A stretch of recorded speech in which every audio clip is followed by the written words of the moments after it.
Assalomu alaykum, hurmatli kuzatuvchilar. Denovda Shohbekatda oldidan yangi qurilgan ichki ishlar binosi ro'parasida, poyezd yo'li yonida ushbu 4 sutkdan kattaroq bo'lgan hovli, uy-joy ijaraga beriladi. Xo'p, hovlida kirganimizda, stejka qilingan, ko'ryapsiz. Bu tomonida uyda egasini o'zi yashaydi, bir kishi. Ijaraga berilayotgan uylari mana bu ikkita tepaxona va pastki qismi.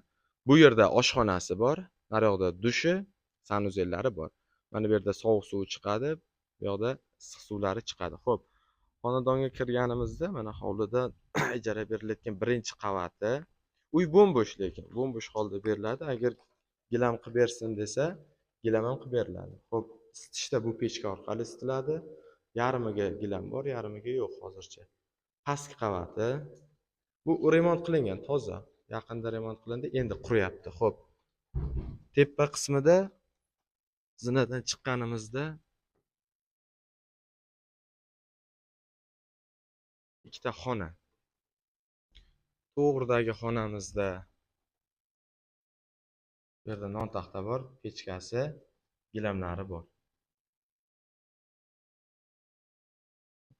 Bu yer bo'm-bo'sh, lekin gilam qo'yib beradi. Xo'p, kommunalkalari uyda egasi tomonidan 50 ga 50 qilinadi, ya'ni suvni o'zlari to'laydi, tok bilan gazni ijarachilar to'lasa bo'ladi.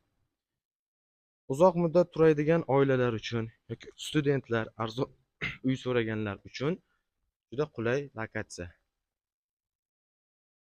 Oshxonasi bu yer. Bu tomonda ham xona bor. Gazlari ishlaydi. Uborka qilib beriladi. Gazlar ishlaydi. Bu yerda dush bor. Dushda issiq suv, sovuq suvda muammo yo'q. Hojatxona mavjud. Ijaraga olmoqchi bo'lganlar bo'lsa, telefon raqam qoldiramiz. Aloqaga chiqishlari mumkin. Universitetda shundagina yonida joylashgan. Umumiy xonani oluvchilar bo'lsa 2 million qilib beriladi shu turishida. Agar xonani o'zini alohida olaman deganlar uchun 1 million 200 mingga gaplashib berdim. Ya'ni telefon qilib aytsalaring, men orqali qo'yib beraman. 1 million 200 dan xonani boshiga umumiy olsa 2 million qilib beriladi.